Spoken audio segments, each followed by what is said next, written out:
Hey everybody, and welcome to the Cosplay Cafe, where tonight we are visiting the wonderful, magical world of Disney, as possibly obvious. A little bit of Disney fans here. So I, right now, am your only host. Maybe we'll have a few slide in later, but you are stuck with me tonight. And my amazing, lovely guest. We've been excited to have her on for a while. So without further ado, I'm just going to bring on Be the Spark Cosplay. Hi. Welcome. I'm serious. We are so excited to have you on. I hope our viewers are excited to have you on with us as well. Thank you for inviting me. I'm really excited to just come and chat about some of my favorite things, which are always Disney, of course. I mean, what people in most of the cosplay world aren't at least a little bit Disney adults? I think that's true. I think a lot of us we definitely kind of started out on that journey, loving the Disney movies as kids. Oh, yeah. I'm pretty sure most of us at some point wanted to be a princess, or, if you go into the other ones, the Three Caballeros and all those other crazy Disney movies that we all you can go way back. We have a few comments already. Ninja Video Gaming. We said we meet again, Andrea. Hello. They were watching last week. Vita says hi. And then this is my little brother, Scoot. Disney, obviously, he is a huge Disney. I love it. And said some of us still want to be a Disney princess. Scoot, you're going to be the most beautiful Disney princess. He's got Rapunzel hair, so he might as well go ahead and just own it. Yeah, rock it. Rock that Rapunzel hair. Yes. My brother has hair down to like his waist, and he's 6'2", so he's definitely got the Rapunzel look happening. I'm jealous of his hair. This is like my magic trick for hair. I have like a ponytail attachment that matches my real hair color, so that I can have princess hair without quite as much trouble managing it. I'm like my brother. He and I have probably about the same length hair. Mine just looks longer because I'm shorter than him. It's okay. That's a good trick. Good trick. Before Rapunzel was a big thing, when we were kids, especially me being an 80s, 90s kid, Barbie was the thing. So I got called Barbie doll a lot with my long hair. Oh, I love it. That's awesome. Let's see. I've got questions or things popping up. Our Phoenix sisters, our lovely other co-hosts, Mandy and Andrea, you both look fab. Thank you. So thank you. So let's just start with our basic question. How did you get started in cosplay? Well, so I kind of like stumbled into cosplay, actually. So originally I have a background in theater. I have a Bachelor of Arts degree in theater. And so I kind of started out in like costuming for stage, and historical costuming was kind of my special interest. And so like we went to Renaissance fairs, and that's how I kind of got into the love of costuming. And then I had a kid. So my daughter Kaylee was probably, I think she's about 3 years old, and it was kind of her first Halloween that she could kind of pick what character she wanted to be. And I had, of course, introduced her to all of the Disney movies. So she wanted to be Belle from Beauty and the Beast, who was one of my very favorites of all time. And so I made her this cute little gold ball gown, and I finished it up, but I still had a couple weeks to Halloween, and I was like, I kind of want one of these dresses too. And so I made like the adult version of Belle's big, beautiful ball gown. And we walked around Halloween together, and it was the biggest high that you could ever have, that all these kids in the neighborhood were like, oh my gosh, there's a real princess here. And I was like, oh, this is amazing. Like, it feels so good. And I was like, where else can I wear this wonderful dress besides Halloween? And we lived in San Diego at the time, and some of my friends were like, do you know about Comic-Con? I was like, no, what is this? And so we went to San Diego Comic-Con, and I wore my Belle gown, and I was pretty much hooked from there. I just loved it. I was like, oh, I just need to do more of this. Seeing everybody dressed up in cosplay and just seeing all their favorite characters. So yeah, we've been to Comic-Con, at least one Comic-Con every single year since then. It's been quite a few years. It's never like you rarely ever hear somebody go, my first con experience was so bad I never wanted to do it again. It's always, yeah, I think once you go, yeah, you just want to keep going because it's the best thing ever and it's the best people. And that's just my favorite thing is interacting with other people and the kids especially. Like there's just it's nothing better than when a kid thinks you are a real princess. and I think one of the coolest things, and we've discussed this with other guests in the past, is the kids don't look at you like some of the maybe gatekeeping adults and go, well, you don't match this about the character or this about the character. They just look and they see you and went, Belle. Yeah, They didn't exactly. care if you looked exactly like that piece of animation, if your waist was that tiny and your eyes were that big and your skin was that flawless. And I love that. The kids just see a character. They don't see the flaws, the things that we all are just like, oh, I don't know if I should go out dressed like this. The kids just go, yeah, they're so excited. Well, that was one thing. So I have a disability. I'm missing my right arm. Was born with a limb difference and I wear a prosthetic. And one of the things that when I first started cosplaying, I was kind of worried about was that reaction that you were talking about. I was like, well, the kids are going to be like, well, you can't be a real princess because a real princess doesn't look like that. And so I would wear like some cosmetic prosthesis to kind of try to blend in, I guess. And I was finally like, you know what? Like, I don't want to try to hide who I am. I'm just, I'm going to wear a cool prosthetic or no prosthetic in some cases. And, I'm just going to be this character. And I thought that kids might have a different reaction, but like across the board, kids have amazed me that they just roll with it. Like they don't have any questions. They're not like, are you really Snow White? Like they're just like, it's Snow White.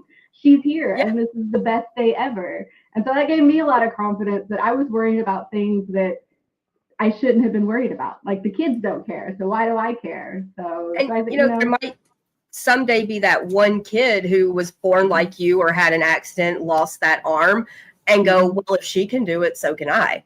Yeah, exactly. And I get every year to go to Boston to the Helping Hands Foundation, which is a group where all the kids have limb differences.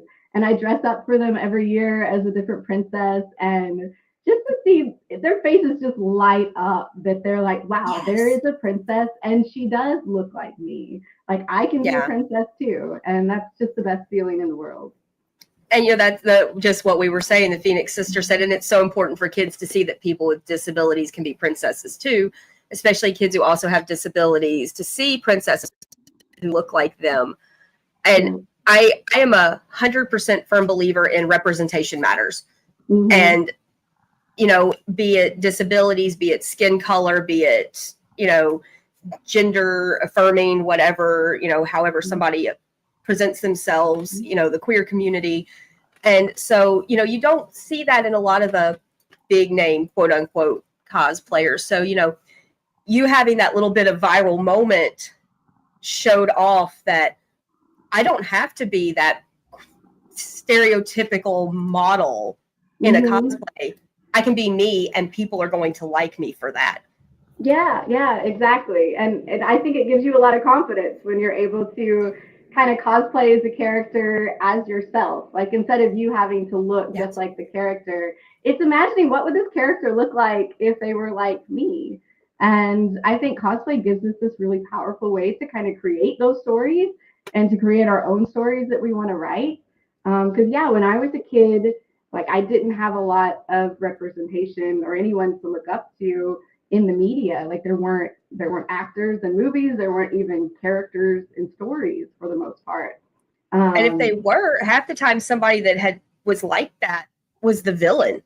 Yes, because they were or the victim. Always a villain or the victim. Yeah. And that made it look like everybody was angry that they were different or they had to be saved because they were different. Yes. And so you found a way to be the hero. Yeah.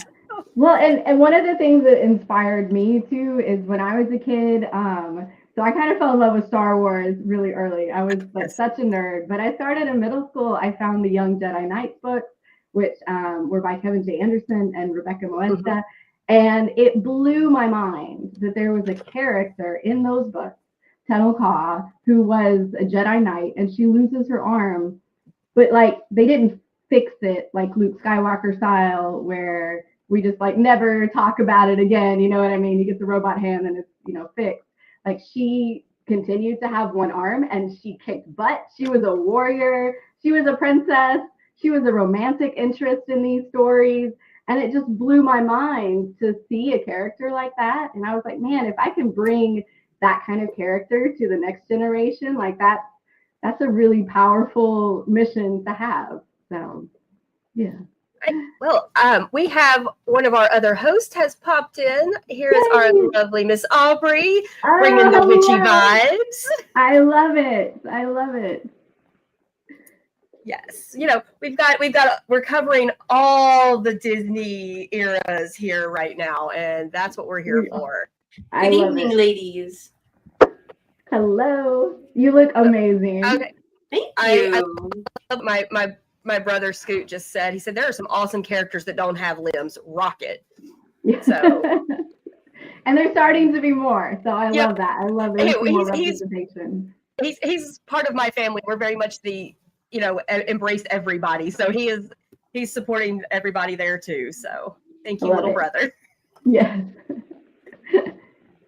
Welcome, Miss Aubrey. How have you been? I'm doing all right, and getting ready for a convention. I was popped on earlier and I had a little technical difficulties, but we're here in our witch's cabin with fresh children's screams in the other room. You've got the fresh children's screams, and Mandy has the children's laughter. So we're kind of covering all the spectrum tonight. And the Phoenix sisters say, Aubrey, you look enchanting, darling. Oh, thank you. Let me uncover my enormous hair. Oh, that's amazing. That's a solid wig. That is a hair moment. Mm.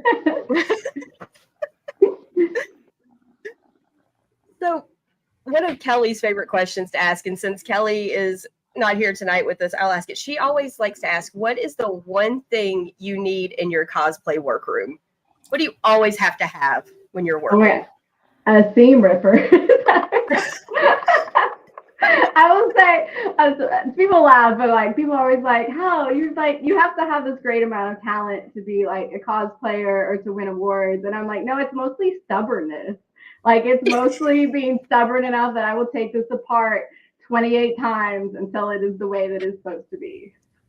Yes, I used to joke that it wasn't something I made if I didn't have to rip out a backward seam at least once. Yes. I'm a perfectionist. I'm like, if it's not just right, I'm like, no, it's got to go. We're going to do it again. So, are you like me that when you need the seam ripper, you cannot find it? And so you have like 7 and you don't know where any of them are? So I can usually find one, but I have probably 20 seam rippers in this house. So that one of them is somewhere where I can find it. Aubrey, you made my brother extremely happy. He said, "Hocus pocus," in all caps, Halloween, baby. And the Phoenix sisters, it's always a sad time when I have to seam rip things, but yes, that's so important.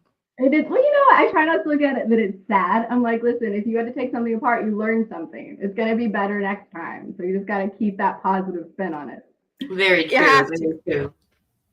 Because cosplay is a lot of blood, sweat, and tears, and you hope the tears are happy tears, but sometimes they are tears of sadness and frustration. Yeah, and I get that. I totally, like I said, like I've won competitions and I still have to like put things away sometimes because I'm like, this isn't working and I don't know why, and I just need a break. I love joking that one of my favorite moments, the first award I ever won for cosplay competition was a craftsmanship award for a trio. Mm-hmm. And as my friend was opening their vest that I made to show the lining, the button popped off. And I'm just no. It's like, okay, well, don't look at that. And, you know, I literally had the sewing machine in the hotel room finishing some stuff like the night before. So I've stopped the con crunch like that. Competition costumes are not that important anymore. 15 years ago, they were. Now, not so much. Mm-hmm. It's okay to just do it for fun, too. But I get the con crunch. I mean, I'm Oh, doing yeah. a Renaissance Fair crunch right now. It's next weekend, and I'm like, what if I made something new? What if I just did that right now? Right. Yeah, Right. I don't know if that's Same, the same wise here. way. I have an Easter weekend convention. I'm doing a brand new cosplay. I'm making Mhm. the hair pieces. I don't know if I anyone's don't do heard of hair. Uncle from Another World, but the dress came with the wrong color trim, so I got to turn the black trim into silver. Oh, no. Wow. That had no hair pieces on the wig, so I looked everywhere, everywhere. So I decided to make them out of glue. Wow. Glue. I'm using hot glue and I'm making and pantyhose. I dyed pantyhose and I'm making a stretchy hair loop because there's two hair braids that go down the back of the character. So Mhm. I've got to have them, but then I've got to have these little green hearts. Nowhere. I couldn't find them all over Amazon. None of my friends at Temu, nobody could find these little green hearts. I'm like, it's either that or I get some wooden or glass hearts. So I found out you can take pantyhose and turn them into hair ties. So Oh. the pantyhose actually make these perfect little loops. And I'm using hot glue to make the hearts and shape them exactly the right size. And I'm going to hand paint them green. So yes, Con Crunch, Renaissance Crunch. It is a real thing when you're like, Yeah. Yeah. wait, this thing doesn't Okay. exist. I have to make it from scratch. Yeah, I love that Don't- creativity though. Cosplayers are the best in just being like, I can't find this, but I'll just make it from I'm going scratch. to make it. That's fine. Yeah. Yeah. And I don't have Con Crunch, but I have an arts and crafts vendor fair that I'm doing next Saturday, and I'm still over here making plushies to sell. That's the same thing though. As a vendor, yeah, Yes. collecting things to sell and make sure you're ready for everything. I do face painting. If I don't have the right face spray, the right wipes for the kids' face because they'll be oily when it's outside and sweaty or whatever. Oh yeah. I don't have the crunch for these events is real. I get you. Any event, and cosplayers were so sometimes obsessive about what we have and how it is. It's got to be just the right thing. Sometimes. I'm trying to be less stressed about it anymore. I'm trying. I didn't say I'm succeeding. I was trying. Let me know when you find out the magic to that so that I can. Also, 3 weeks from now, my brother Scoot, that's in our chat, his wife, myself, and our friends Robin and Jordan are going to be on a plane to Disneyland, and we're doing Star Wars nights. My costume is complete, but I'm still convincing my brother and his wife that they're going to be Disney villain Siths with us, and that I'm going to make their costumes in the next 2 weeks, and they'll have them to wear that I might peer pressure them into. Yeah. You're like, I spent all this time making this. You have to I mean, wear it. I know they'll wear them at some point if they don't wear them at Disney. But Scoot, just saying, if you wear the Sith costume at the Star Wars party, you get to be at a Disneyland parade. Just No. saying, little brother. Little Yeah, they attempt. gotta do it. Bring you over to Pressure the him dark on air. side. Ooh. Oh, he's a very dark side. He's a Vader and Darth Maul all the way. So, All right. and look, Kelly said her sewing machine broke today while trying to con crunch a costume for next weekend. Oh no. And I knew Melody would love you, Mandy. It says greetings programs. Love the Belle cosplay, of course. So. And then my sister is also here. She said, "Little sister, you will never be less stressed." That My is true. sister And we shows don't have horses stress. and make Yeah, we give it to yes. ourselves. We come up with My something else. sister shows horses and makes horse show clothing, so she understands the stress in a different way. Yep. And if I have a spare moment, suddenly I'm like, oh, I could find something else to make or do. I Right take now. stuff to work, and on my break, I'm like hand stitching things, and people are like, "What are you working on? Another cosplay?" Yeah. Always. Okay, so who here has watched shows and then had to rewatch them because they were getting ready, Yeah. gluing things, sewing at the same time? Like, wait, have I seen this before? No. Yeah. Yes. Oh, That's why I don't watch foreign language shows while I'm sewing or crafting, because I can't see the subtitles. And so I'm like, it needs my focus. Don't pick up a project while watching something in a foreign language. Yes. I always I have to have something going, but it's usually something I don't super care about. Like, it's not my favorite show, but I'll get into sappy reality romance shows or murder mysteries occasionally. So it's like if I'll miss just it, put it's okay. Bob's Burgers on in the background for the There you go. millionth time.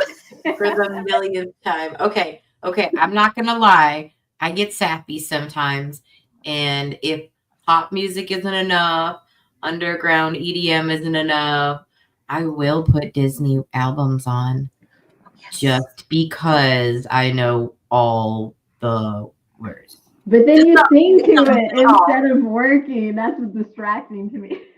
I would just sing. I'm rocking sing out like that too. sometimes. I feel it. See, okay. You're not wrong, Mandy, because there are occasions when my ADHD is like, this song is so good, I have to stand up and dance. You're just like, Wait a second, that defeats the purpose.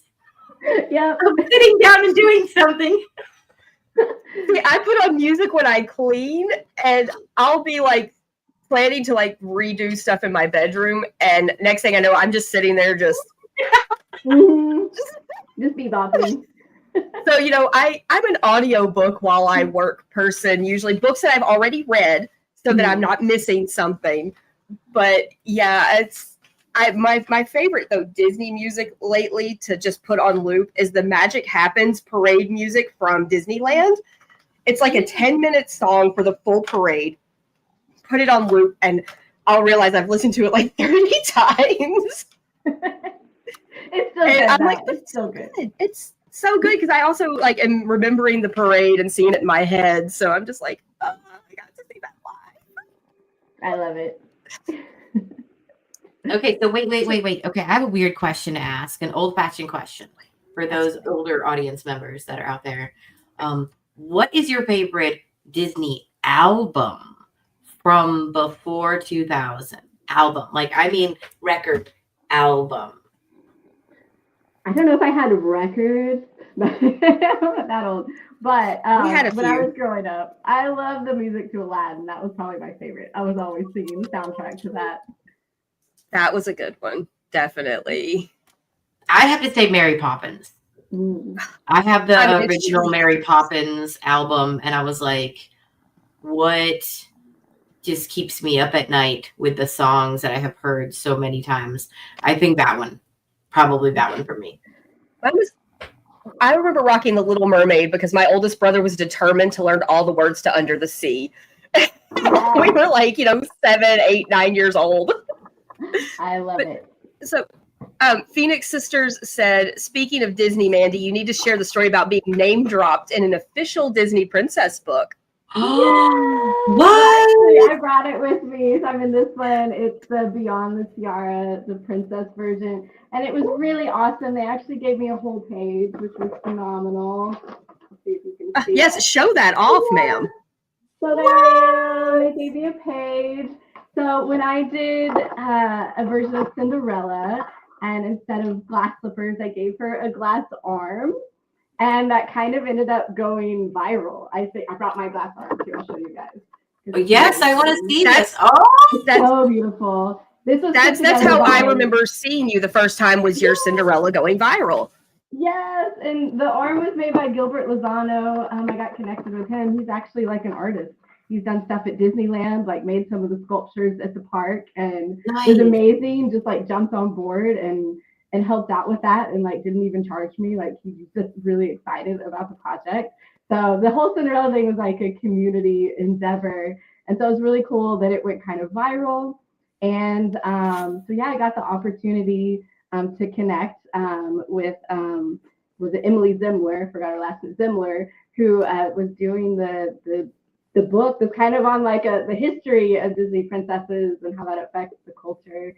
And so yeah, I got to connect with her and just kind of share my story of growing up and not having that representation, and honestly even growing up at a time when I kind of realized I was like, wait, I don't know if I can be a princess, because part princesses have this really specific look, and so that was hard being a kid with a disability to be like, well, I don't really know how I fit into this story. How do I fit into the world of Disney? So to kind of like be able to create my own space in that world and be a princess now in a Disney book was just like a dream come true. Like that was kind of my own really special Disney magic, I guess, that happens. And so I'm really glad that like Disney supported that and to include it. Yeah.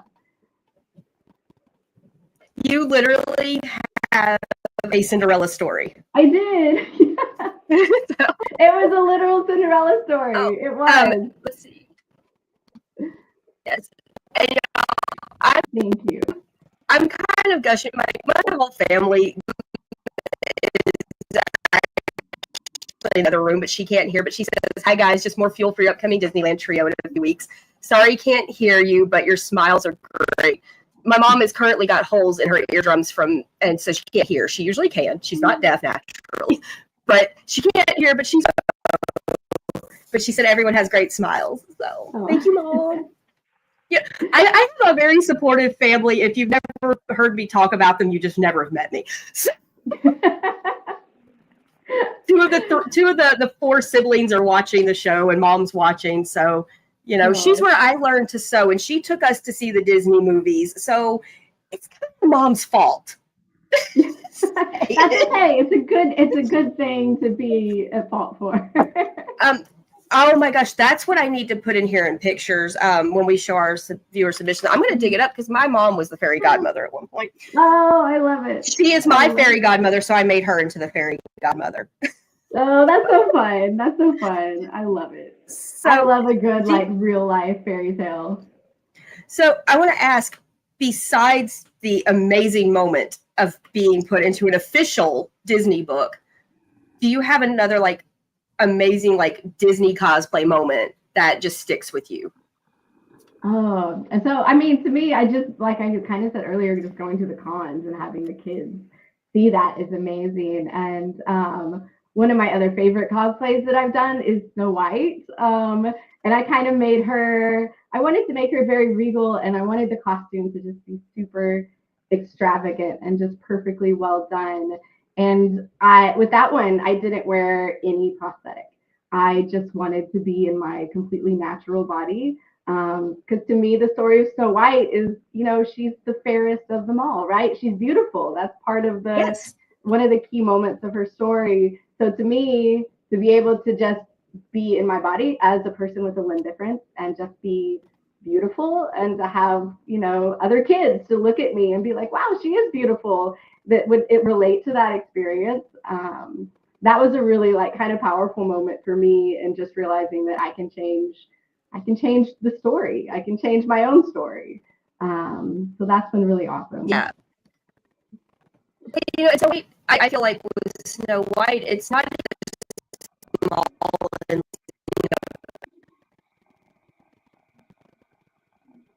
and I think that's why the evil queen was so jealous, is when she's told Snow White is the fairest of them all.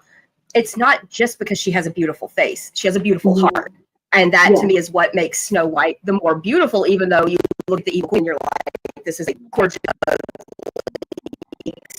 her villain. Yeah.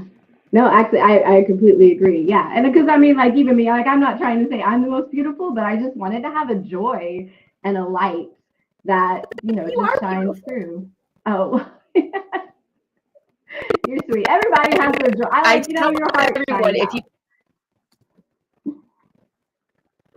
But if you don't know, I am the ego booster to everybody I meet. I will make sure everybody knows I think you're amazing and beautiful. You're not going to boost yourself by you. That's what I do. You are awesome.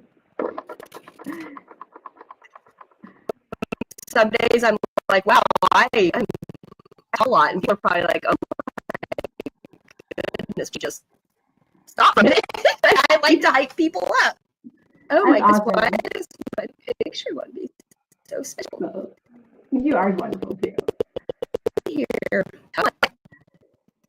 I'm like, we're not getting the storms yet that are probably coming through here again soon. Come on. But until I can get my thing back right.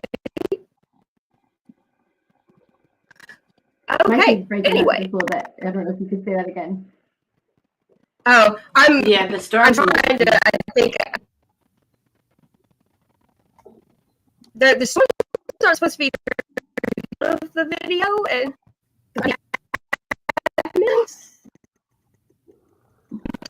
You dropped out, everybody. I apologize. So.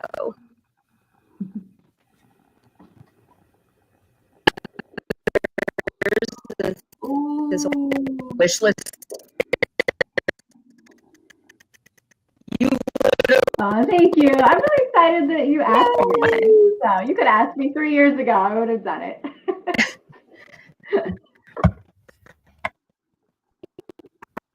Are we able to ask people yet? But we realize, you know what? If you don't ask, you'll never know if they'll say yes or no. Yeah, absolutely. Well, I always enjoy like getting to chat with the cosplay community in general. So I am more than happy to come on here and get to chat with you guys and chat with all of your followers and mine too. So it's a lot of fun. I enjoy it. And any excuse to dress up like a princess. So,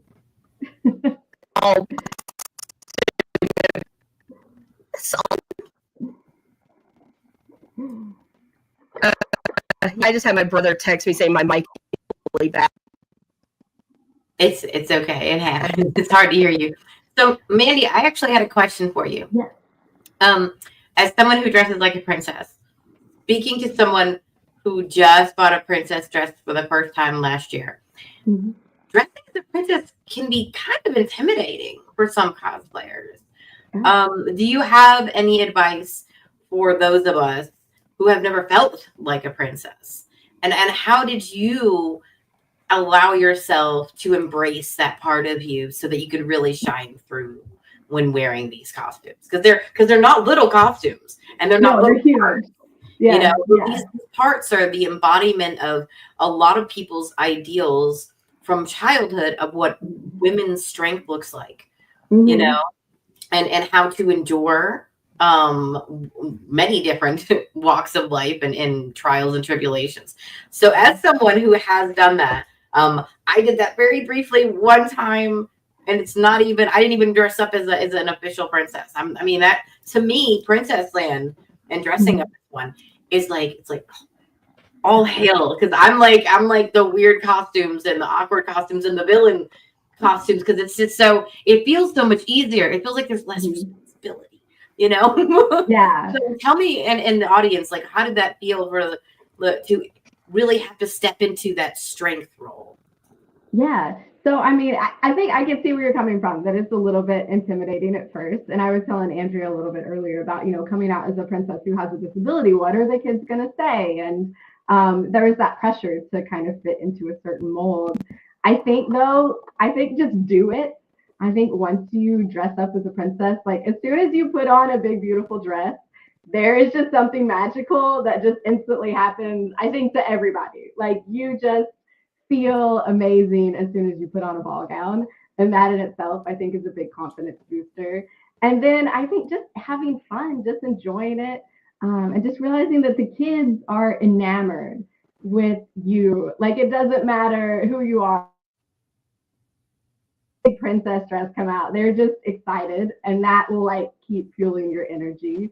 I think it is a little bit hard because you feel like you have big shoes to fill because the kids do see you as the princess and you have this expectation that, well, I can't let them down. So I do try to kind of take that seriously and be mindful of, how I'm behaving when I'm in a princess costume, and I try to, watch what I'm saying and make sure to like be friendly and just help them to kind of keep that magic alive, which isn't super hard for me. Like this is kind of how I am as a normal person. So I just go full Mandy and it's great. but I think just do it. Just go do it and have fun. And I think you'll love it. I think it's just a lot of fun to be a princess and see the kids be so excited about it.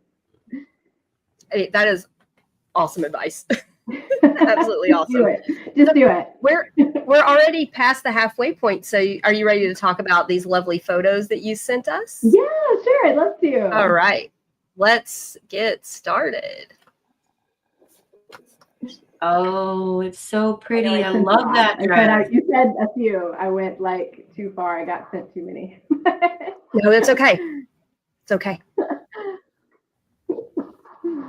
So yeah, tell us anything you want to tell us about the Yeah, this is pictures. the Snow White. This is the Snow White I was talking about, that I just wanted her to just be in her natural body and not have any kind of prosthetic, and just be beautiful and have a light just as she is. This is one of my favorite costumes, like one of the most detailed ones that I've made. It's kind of hard to see, but there's little tiny gold beads. There's, I think, like 500 gold beads on the bodice, I and then I was did all the looking at pearls that. That's gorgeous. in the skirt. Yeah, and I busted this one out in about 5 weeks for a competition. And that collar got me, because that was one that I was like, I seam ripped, and I made a bajillion different like attempts at that, because I wanted it all scallops and all to come down perfectly, and it wasn't doing what I wanted. But I was stubborn, and it came out great. You just have to keep going sometimes. Let's look at the beautiful back of this dress as well.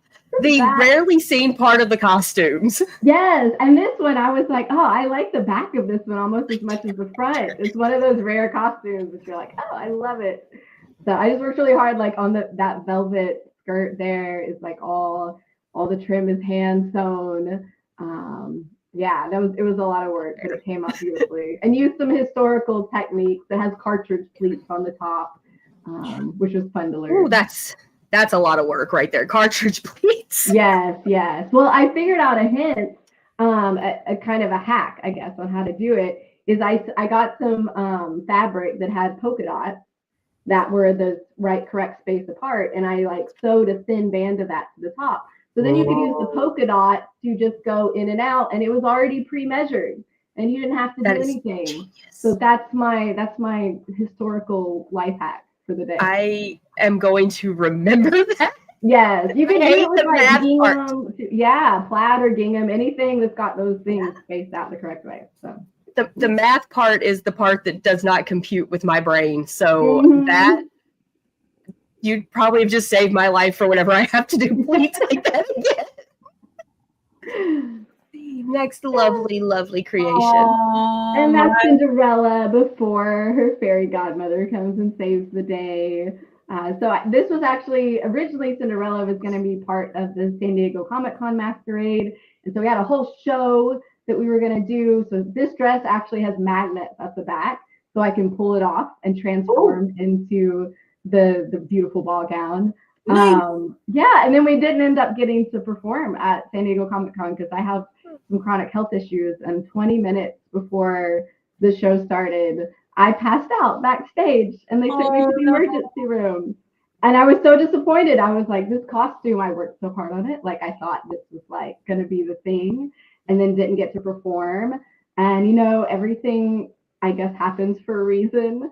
I had a friend who said there was a girl on her daughter's soccer team who was missing an arm, and was just like, could I show her the pictures? I just think she's been having a hard time. It might make her feel better. And I was like, I don't know if I'll get to compete next year if I, kind of make a spectacle and put it all online. But I was like, I'm going to do it anyway. Maybe I did all this for this one little girl. And then it just ended up just exploding and going viral. And I was like, I don't know. To me, it was like a God moment. I was like, man, everything just like happened in such a bigger way than I could have even imagined. And yeah, everything happens for a reason, I think, sometimes. So that's my fairy tale. It's my real life fairy tale. So you definitely have your Cinderella story happening for sure. Real quick comment from our good friend Garrett. Hey, Disney peeps, sneaking in a quick comment on a break from work. We'll catch the replay later. Awesome. So let's move on. You have some more beautiful costumes to share with us. Yes, this one is Dandelion from the Witcher series, which I haven't actually played, but my brother wanted to do a group cosplay from The Witcher. So I did his costume. I did all the leather work and chainmail so that he could be the main character. And then I was like, who am I going to be? And then I saw this absolutely wild, bizarre, crazy colored costume. And I was like, that is it. That is what I'm going to wear. And I had so much fun making that. That one was one of the more like screen accurate costumes that I tried to make. And that was, it's just ridiculous. There's so many colors. But you know what? I put that outfit on and I feel fabulous. Like I'm just ready to take on the entire world, and I can't explain it. How can you not feel fabulous in that? That is Yes, exactly. amazing. Exactly. That is I mean, pumpkin of my dreams. Yeah. It works. It works with the character to just be fabulous. It does. And I had the most fun in that costume because I was just like, yep, we're just going full Mandy, just going all out there, getting crazy. We're gonna make that a slogan. We need to put that on like a T-shirt for you. Just go full Mandy. Go full Mandy. Let's With see. your personality intensified. And this is Anastasia. And I actually entered this one into the New York Comic Con a couple years ago.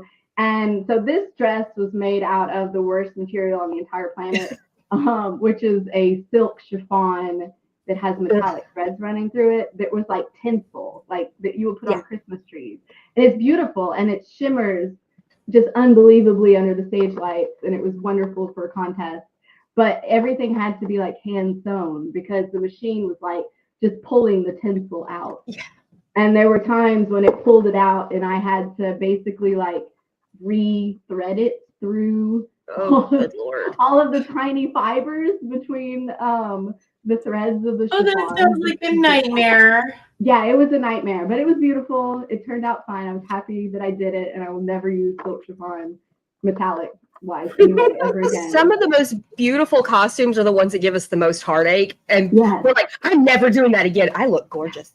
Yeah, you do. You're like, but under the stage lights, it was shining, and I was like, okay, that's why. Okay, I have to ask a random sewing question. Yeah. How do you take care of this? How do you wash it?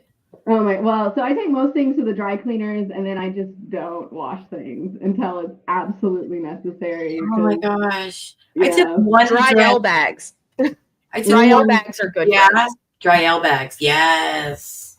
I use a lot of those. Those get a lot of use in my house on costumes because I don't really trust other people with my costumes. Yeah, that was like, oh, dry cleaner. What? Yeah. they some of them failed me so far. And some dry cleaners will not touch handmade clothing. Yeah. Some of them will not. So it kind of depends on who you go to as well. Okay, now crown. That crown. What is that crown made of? So it is actually also made out of the silk chiffon. I made it out of the same material, and then it just has so much beadwork and pearls all over the That's what it looked like. That looked like a handful all by itself. Yeah. So it's made after the Russian style. I'm going to say this wrong. I apologize if you speak Russian. I think it's a kokoshnik, which is kind of a fabric crown that they used to wear during that time period. And so I wanted everything to be kind of semi-authentic, and I based this dress. It's kind of a mix between the dress in the Anastasia movie and the dress that is worn by the actual Princess Anastasia in real life. So that's where some of the lines and the beadwork across the front are actually inspired by a real life photo. And then the prosthetic on this one is actually styled after Fabergé egg. So it has, if you can see it up close. She's like, I got you. Oh my God. How was that made? Who made that? Did you make that? I made this. So this came off of an old prosthetic that I had, and I just kind of repurposed it. So this is like a shell, which I had to separate these the diamonds. And then every single bead on there is hand placed by me. And this little ribbon is actually 3 different parts. It's like a flat ribbon and then a little kind of string ribbon. And so, I lose my mind sometimes. I just want to go all out. That was worth every single second. Oh my goodness, it's gorgeous. Thank you. I was really happy with how it came out. Yeah, and this is actually the first Belle dress that I ever made. This is my first cosplay. But for conventions. And in this one, I had added I'm wearing it today too. This is a cover for my prosthetic hand, but it matches with my little Belle cover. Let's see. Okay, here we go. This is where I was first introduced to you. Yeah. What we were talking about. Cinderella, yes, with the glass arm. This is one of my favorite pictures. I just feel like it's this classic princess pose. Oh my And the God, arms was that's really classic fun. princess right away, definitely. Yes, yes. Well, my photographer, Kelly Anderson with Fireworks Photography, she actually was a photographer, or it still is, at Disneyland in California. So she knew all of the princess poses. So she got me very educated in the proper way to stand. Disneyland photographers, if they would just follow me around, because after my trip to Disneyland a few years ago, I'm like, okay, they are my favorite photographers next to the one that I work with the most here. I'm like, can one of you two just follow me around everywhere? Yes, yes. Yep. Kelly, me and Kelly are good friends. And when we lived together near each other in San Diego, I was always like, Kelly, come take my pictures because they're so good. They know how to capture a photo, Yes. a Mhm. moment. Yes, absolutely. The full. Oh my goodness. This one is like my favorite because I think it's kind of funny. So I just imagine with the story of Cinderella, I think it makes more sense, kind of, that she has a glass arm because anyone could wear glass slippers, but this glass arm's only going to fit one person. But I wanted it to kind of have this sense of humor that I could just imagine at the ball. And, you know, the clock strikes midnight and they're dancing and then she just runs off and he's still holding her hand. And he's like, wait, do you need this? Wait. She's like, I gotta go. She's like, I've got more at home. It's fine. Yeah, it's fine. I'll just order another one. It's okay. Yes. And so we wanted to film this moment where I was like, no, she's just running away and the prince has got her hand. He's like, wait. That would be a much more hilarious version. He's just standing there left at the top of the stairs, just like, huh. Yes. Like a shoe. He's like, oh, shoes fall off. Her arm? Her arm. And that was part of the stage show that we were originally going to do at SDCC was we were dancing, we were doing the waltz, and then the clock strikes and she just runs off stage and he realizes, I still have her hand. She gave him her hand. It's fine. She did. Her hand in marriage forever. You can't get rid of it now. That is true. And then if you have around a glass, if you have a glass arm, what do you need with a diamond ring or anything? You got a whole glass arm. It's fine. Give her a diamond arm, buddy. Right? I was gonna say, she requires a Swarovski crystal arm for the engagement. Okay. Gotta step the jewelry game up when the whole arm is made of glass. Yes, exactly. Right? Yeah, I love it. Let's see. We have a few more. My family, yeah. So we all got to get involved in it. So that's my husband Ryan, who is my Prince Charming, and then my awesome daughter Kaylee, who occasionally lets me get her dressed up. But she's more into she's not a very princess girl. Unfortunately, I don't know what happened. I went wrong somewhere. But you usually come around. Okay, they'll come back to it. You know, it's funny because my daughter, I've started the world of cosplay, and she was all gung ho about, when she was a little kid, about dressing up. She hated the pictures, but she loved dressing up. But it had to be something spooky because dresses, it had to be something really. So the glowing mask with the red eyes that made a sound. That's what she had to have. And now we'll go out and I'll be like, I'll have like a skirt on and a top, something not too formal, right? And she'll be like, she'll come out in big cargo pants that look like they're from Japan with a giant t-shirt, like, I'm ready to go. And I'm like, we haven't changed, you and I. I love it. Yeah, my daughter, she's not spooky, but kind of similar vein. Like she's very into this video game that's like all about like a post-industrial apocalypse, and that's what. Intense. Yeah, and I'm like, yeah, that's okay. I mean, I'll be the princess, and you can be the apocalyptic slug cat or whatever they are. We make it work. Yeah, this one isn't like a specific cosplay, but one of my photographer friends, he's like, I want to do something that just kind of invokes some kind of, spirit or something. So I was like, oh, let's do just like a winter ice queen. And so, so I made this water spirit. Yeah. And so I made all the jewelry for this as well. I do some jewelry making and then put the glass arm on there because I was like, oh, it looks like ice, right? So it kind of fits the theme. And then just beautiful. So much embellishment, so much beads everywhere to kind of get that sparkly effect. It looks like you're covered in ice. Yes, All right. yes. Oh, And you it's so belong sparkly. in that last one. You belong in that Lindsay Sterling Ice video. Oh, yes. Oh, yes. Yes. Yes. I love it. And then this is the one I'm wearing today, wearing my steampunk belle costume. Oh, is that what you're okay? I didn't get to see the whole piece. Yeah, I haven't set that, but this is what I'm wearing. Yeah. I just love like kind of doing my own spin on costumes. And so Yes. when I was like, oh, you know what? Like, let's do a steampunk version that's a little bit I love easier to get steampunk. around in, instead of those big ball gowns you were talking about, which take up a lot of space. And so, yeah, I just kind of had some fun with it. But still, my favorite Steampunk is so much fun.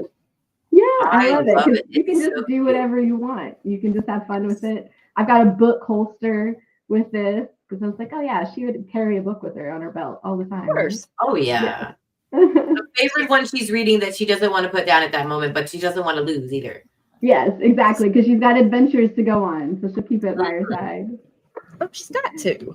Mhm. We have a couple more from you. Yeah, so this one's a lot of fun. This is totally off what I normally do. But there was BA Games who makes some tabletop games, asked if I would help participate in creating a character for a game called Cult of the Deep. It's a tabletop game, and they're like, we just want a character who has a limb difference, and she's just like strong and powerful. And I was like, yeah, let's go, let's create it. So we created this character together called the Sorceress, and she has a magic arm that throws fireballs, and perfect. I'm like so excited. So it gave me a chance to kind of be this really like powerful character instead of just always being pretty. And so that was a lot of fun and got to help go promote the game. I will say, like, when you're wearing a cape like that, you're just like, I see why the villains like a cape, because as soon as you put it on, you're like, I am the most so powerful dramatic person in the world. I'm ready to take over everything. Right? So much drama in it. Yeah. You feel like you should be storming down a long hallway as it just billows behind you. You do. That's actually what we were doing at Gen Con. They kept laughing at me because I would just end up a little bit ahead and my cape is going and this little army of the VA Games team is following. And I'm like, I don't even know where I'm going. But I'm going to be up here. You're like, follow me. I don't know where we're Follow going, but I me. look amazing. Yes. But you So- you should be following me. Let's see. Here's another. Yeah, that was my Star Wars character, Tanel Ka, that we were talking about earlier. That was like the first character that really spoke to me because she had a limb difference and she was awesome. And I love this costume. Like, nobody knows who she is when I go to conventions, and I don't even care because it's like so special to me to dress up as her. Yeah. Mm-hmm. Sure. You know, like you said, it was something that spoke to you when you were young and it stuck with you. And now you get to be her. Yeah, I got to meet her and I love it. And I got to meet Kevin J. Anderson at a convention not long ago, and we chatted about it. And he's just an amazing human being. He was telling me how much he fought for that character. That, you know, this is a young adult book, but it's like, yeah, she's going to go through this. She's going to lose her arm, and we're not just going to fix it. Like, we're going to sit in it and we're going to deal with it, and then she's going to be awesome. And I was like, you're just like my hero for writing that kind of character long before that was common. And you get to carry a lightsaber, so. And there's a lightsaber, yes, made out of a rancor too. So that's even cooler than normal lightsabers. Yes. This is our last one. Oh, wait, you have a question about that one before I go to this last one? Oh, this is the last one that you sent us. Yeah, this is my Tudor gown. This is kind of going back to my historical costuming roots. So this is very Anne Boleyn. But this is just one of my favorite dresses. Very Anne Boleyn. Just gorgeous. I feel like a queen when I wear this dress. I can't move. Like, you're just standing there. But but I just feel amazing. So And women back then were made to just stand there and look pretty anyways. So, you know, that's what they thought we were for. Yeah, that's true. That part of it is not great, but I feel pretty in it. So I can order people around. I'm like, go get that for me. Go do the thing. So one of the things I loved about these dresses that some people don't remember is, besides the fact that they had ladies in waiting that would help them put everything on, including their boots. They also had this enormous skirt, and so some of our modern stools are based on the stools that these ladies would sit on under their dresses. Yeah. They would have help facing near the wall, okay? and away from a window, and their lady in waiting would help them have this little stool put under their skirt, under the hoop skirt area, so that they could still look like they were standing. Sometimes at long events, when somebody told, I was like, no, that's not true. I believe it. It's true. It started somewhere. It was either in Germany or Sweden or something, and they have some.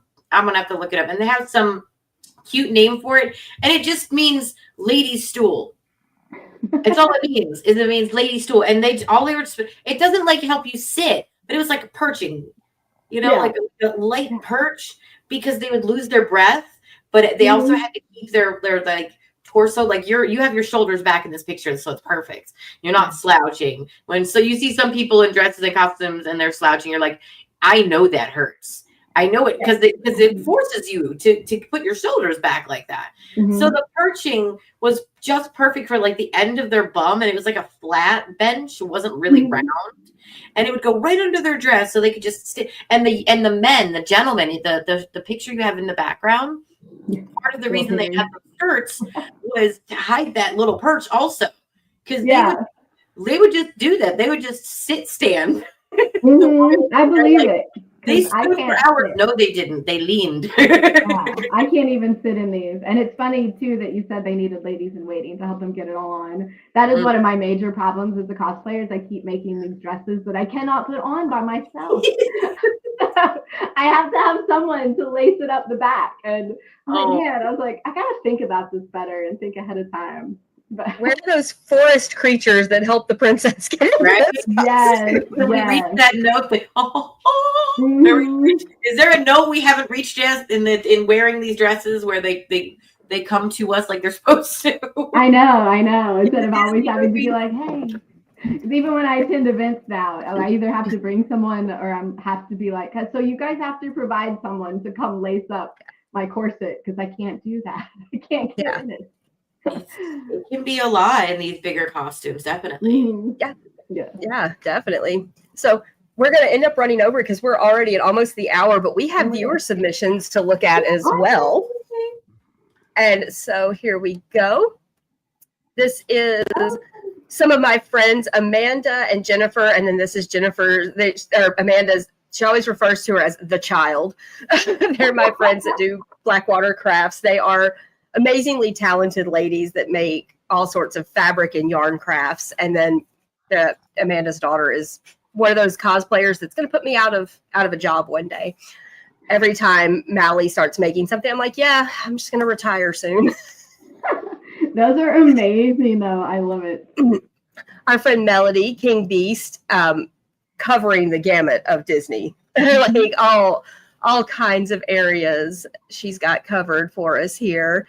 And down in the bottom there, a picture of Melody and their wife with Paige O'Hara. So they just recently got to meet her.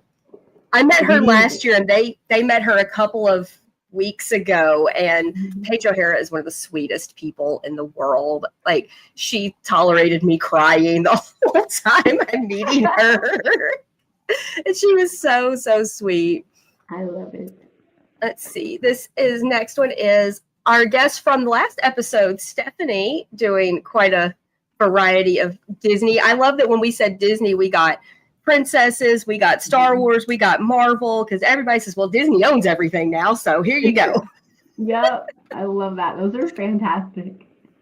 We know some talented folks. This one, now the Tiana and the Dolores. This is Nikki of Wonderland Duo Cosplay, Garrett's wife. His favorite cosplayer. He loves photographing his wife. He is a great photographer.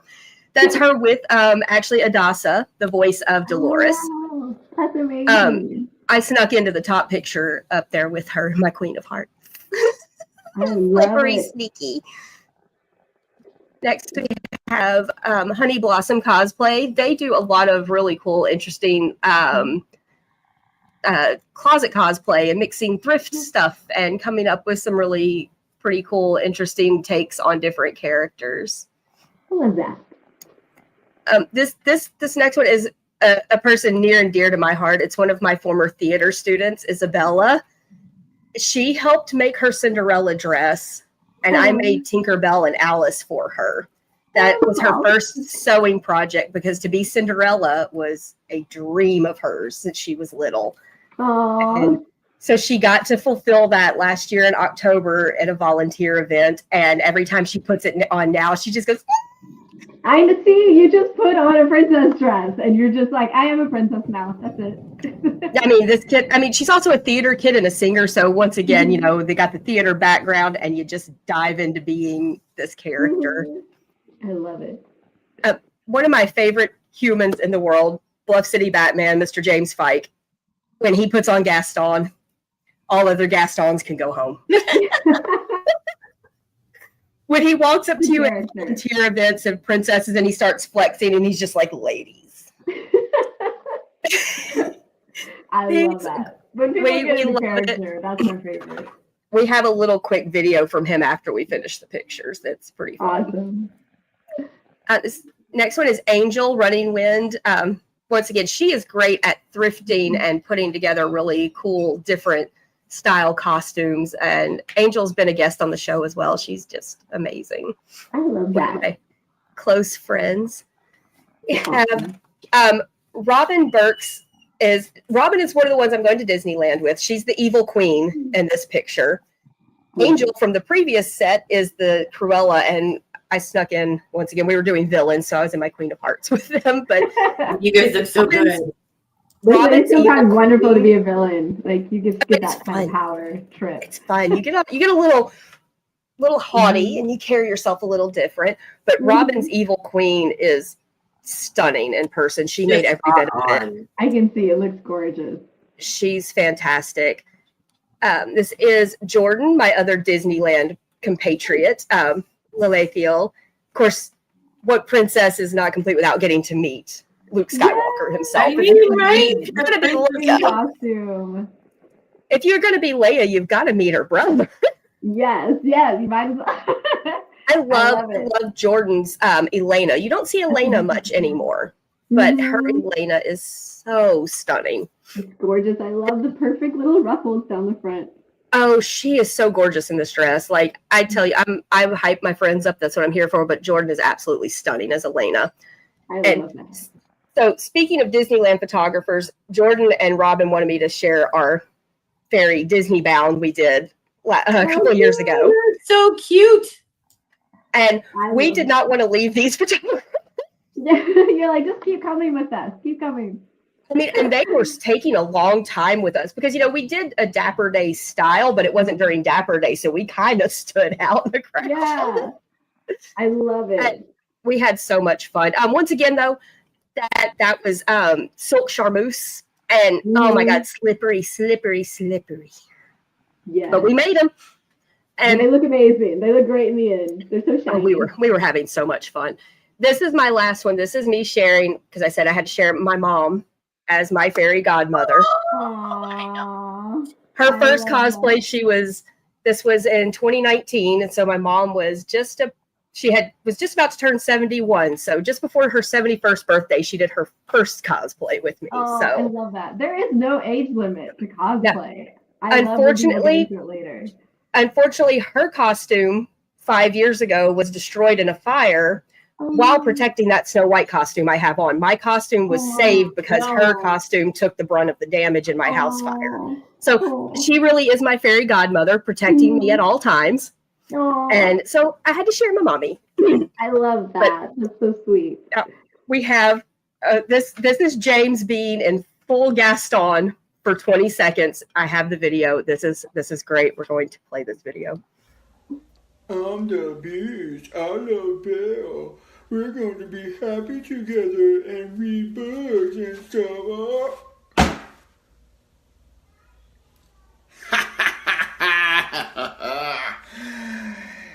Oh, I always win. Oh my gosh.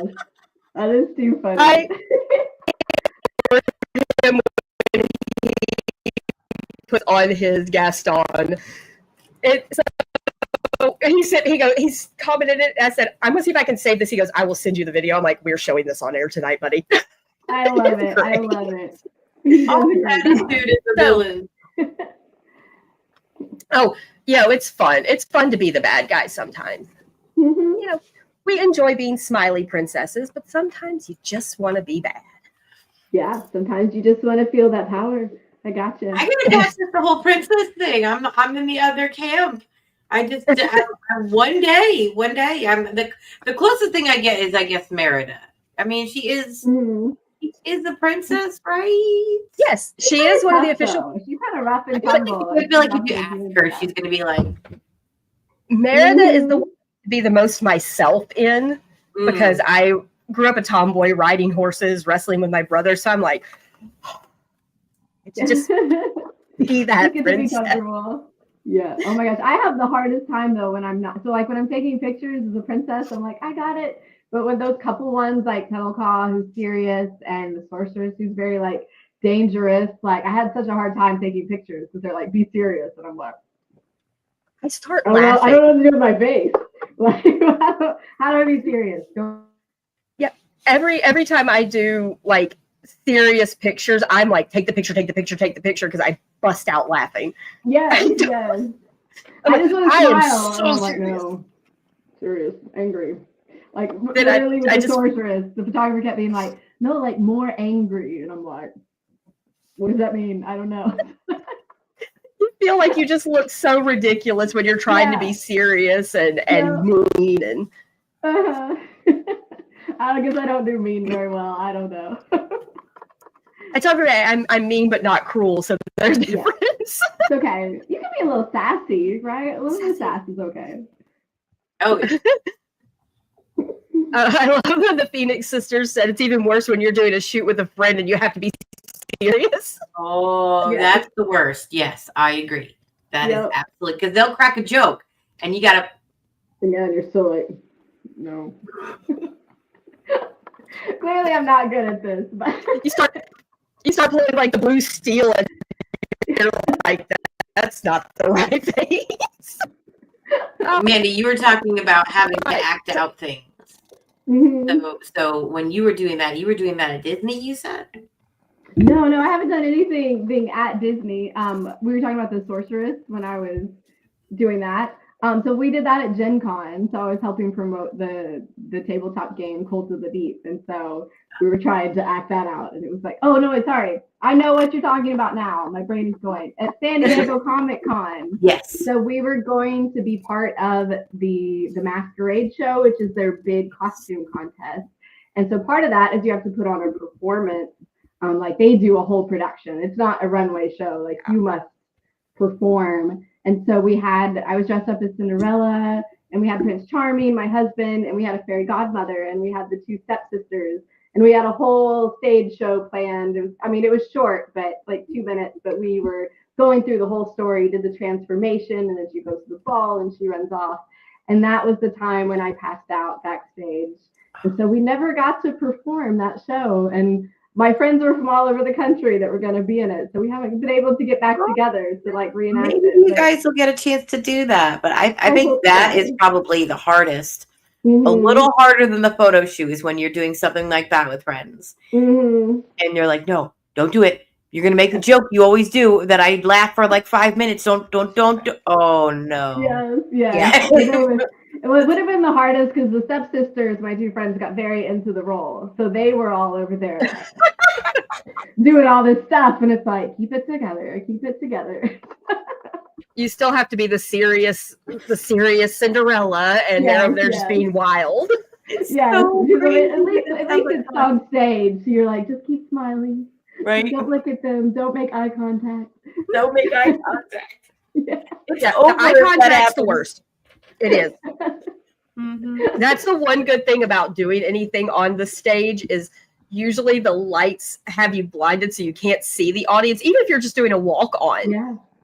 You're like, okay, they're out there, but I can't see them. But if you have somebody with you, you're just I always think of in Miss Congeniality when she's walking on the stage, she's going, Dalai Lama, Dalai Lama. Yeah. She's just trying so hard not to laugh.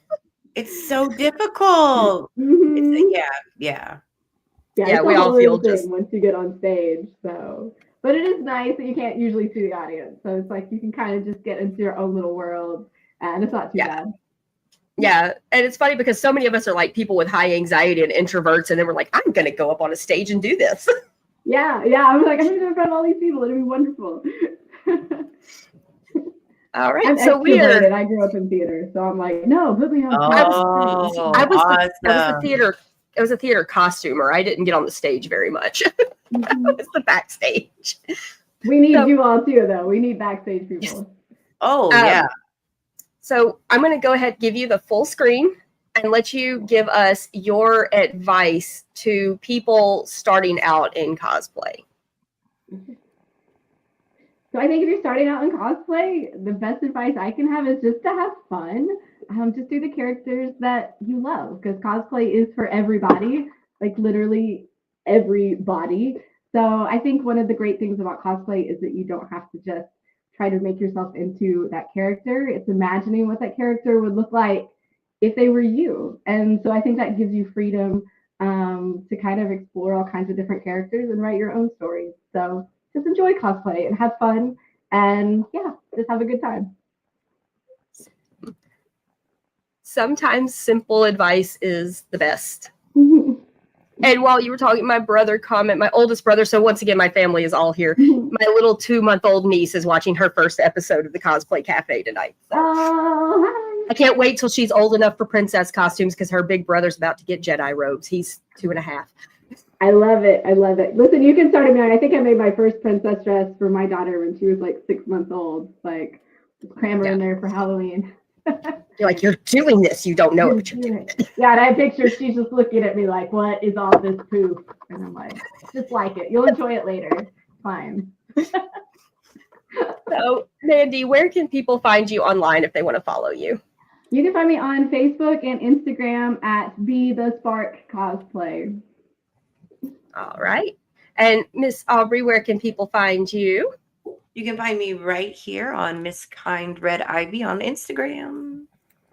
All right. And I'll be anywhere you can find me, Instagram, Facebook, Media Rise Cosplay, or Andrea Starnes, anywhere the Cosplay Cafe is.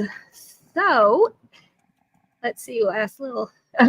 Oh, my brother, before we leave, he says he's got a family Disney costume planned that they're going to try to pull off for Halloween. My brother wins Halloween every year. But one of our friends told me I get the other 364 days. Let him have one. Give him one. Yeah. So until next time, thank you so much, Mandy, for coming on. Everybody, thank you for watching, for commenting, for liking. Please share and share the love of the Disney magic and the cosplay. Till then, bye. Bye. Bye.